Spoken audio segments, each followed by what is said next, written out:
के लिए मैं ये कह दूं कि प्रमुख भूमिका निभाने वाले राकेश कुमार जी, हमारे EPCH के नीरज खन्ना जी चेयरमैन, अजय शाही जी CEO, शैलेंद्र कुमार भाटिया जी हमारे यमुना अथॉरिटी से, सुदीप सरकार जी और उपस्थित हमारे जितने अतिथिगण हैं, उद्योग जगत के प्रतिष्ठित सभी प्रतिनिधि, सभी उद्यमी और सभी मीडिया के बंधुओं और उपस्थित साथियों। उत्तर प्रदेश अंतर्राष्ट्रीय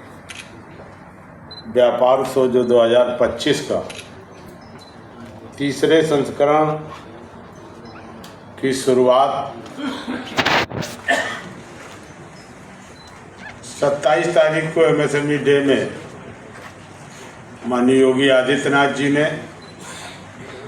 कर्टन रेजर का कार्यक्रम लोक भवन में हुआ था और ये पहला रोड शो है जिसमें हमारे NCR के सभी उद्यमी साथी लोग यहाँ इकट्ठा हैं, जिनकी इंटरनेशनल ट्रेड शो में मुख्य भूमिका, मैं कह सकता हूँ मुख्य भूमिका जिनकी रहती है, वो सभी लोग यहाँ पर उपस्थित हैं। बहुत सारे हमारे उद्यमी संगठन के भी लोग हैं, एक्सपोर्टर भी हैं, उद्यमी भी हैं और लगातार जब से हमें दायित्व मिला है हम देख रहे हैं कि लगातार इस कार्यक्रम में बढ़ चढ़ करके हिस्सा लेते हैं, भूमिका निभाते हैं। हमें याद है कि हम लोग 2 संस्करण जो हो चुके, पहले संस्करण की शुरुआती दौर पर,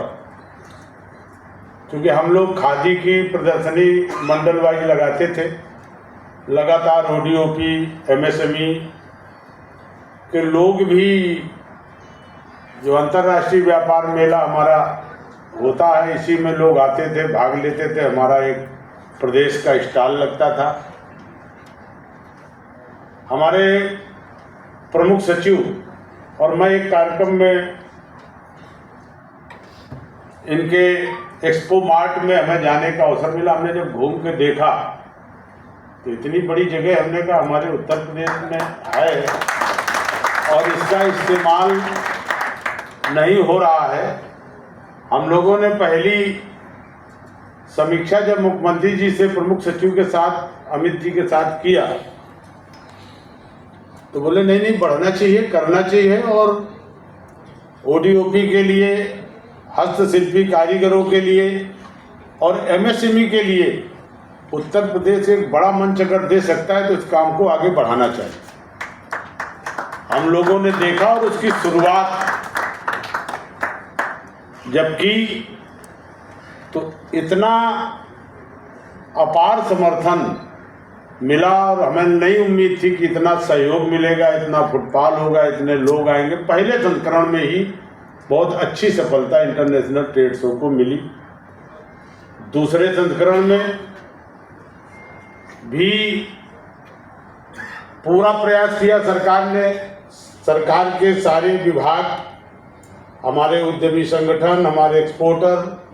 MSME के जितने भी प्रोडक्ट थे उनको एक मंच में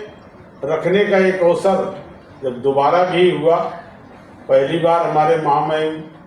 राष्ट्रपति जी आए, दोबारा उपराष्ट्रपति जी आए, तो मुख्यमंत्री जी ने कहा कि डेट हम लोग एकदम फिक्स कर देते हैं ताकि लोगों को धीरे धीरे ये मालूम हो जाए कि ये मेला की तारीख ये होगी। तभी पिछले साल मुख्यमंत्री जी ने तारीख भी घोषित कर दी कि अब प्रतिवर्ष 25 से 29 यूपी इंटरनेशनल ट्रेड शो होगा, ताकि लोगों के मन में संशय न रहे, उद्यमी के मन में कोई संशय न रहे और इसका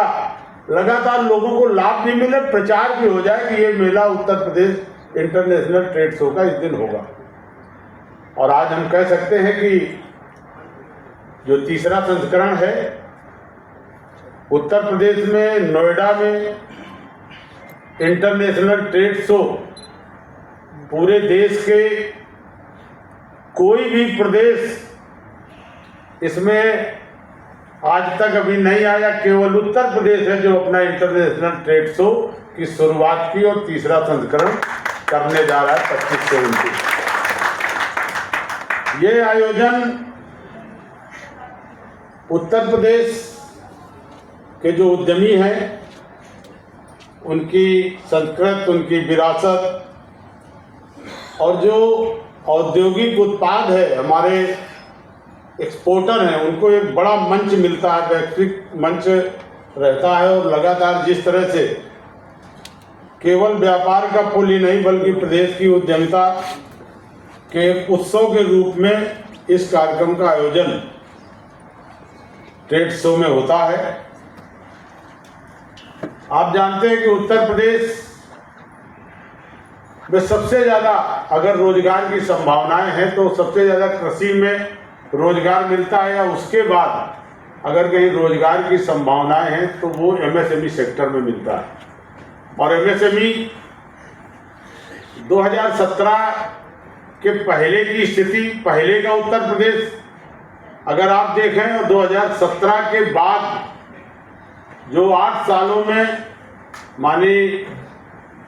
मोदी जी के मार्गदर्शन पर, योगी जी के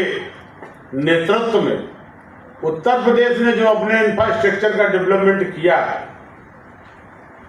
आप चारों तरफ चले जाएं, जिस तरह से सड़कों का नेटवर्क बना, कहीं भी आप चले जाएं, हाईवे आपको कहीं पर 70-80 की स्पीड से कम नहीं हो सकते। आप हर जगह के हाईवे, जिले टू जिले, चाहे बनारस हो चाहे आसपास, एक्सप्रेसवे भी आप देख लीजिए। पहले आपका यही नोएडा से लेके यमुना एक्सप्रेसवे लखनऊ से जोड़ता था, एक बुंदेलखंड को भी हम लोगों ने एक्सप्रेसवे से जोड़ दिया। बुंदेलखंड के बाद एक पूर्वांचल एक्सप्रेसवे भी जोड़ दिया। पूर्वांचल, अभी जो महाकुंभ का आयोजन था उसमें भी हम लोगों ने जो गंगा एक्सप्रेसवे प्रयागराज तक जोड़ता था उसको भी आगे बढ़ाने में हम लोगों ने इधर सोनभद्र, इधर पश्चिमी पूर्वी उत्तर प्रदेश में बस्ती बलिया तक और इधर चित्रकूट, इसको भी जोड़, तो रोड कनेक्टिविटी जिस तरह से उत्तर प्रदेश में हुई। कानून व्यवस्था आपने देखा कि उत्तर प्रदेश में लगातार योगी जी के नेतृत्व में जो सरकार चल रही है, कानून व्यवस्था पर बहुत सवाल उठते थे, लेकिन आज हम कह सकते हैं कि उत्तर प्रदेश का उदाहरण पूरे देश के राज्यों में दिया जाता है कि योगी जी जैसा कानून व्यवस्था हो। विद्युत आपूर्ति, रेल कनेक्टिविटी आपने देख लिया, दिल्ली से लेकर के समुद्र तट तक अब आपका सामान जो है 12 घंटे, 18 घंटे में, 14 घंटे में पहुंच सकता है। तो अभी जेवर एयरपोर्ट की भाटिया जी चर्चा कर रहे थे कि दिल्ली का दूसरा एयरपोर्ट बनना है। लोगों को लगता था कि कैसे बनेगा एयरपोर्ट, कैसे क्या होगा, इतना झगड़ा, जमीनों का झगड़ा, किसानों का आंदोलन, लेकिन सबको सुलझा करके आज जेवर एयरपोर्ट जिस तरह से प्रगति से अभी कुछ ही दिन में उसका संचालन होना है, बन करके तैयार हो गया।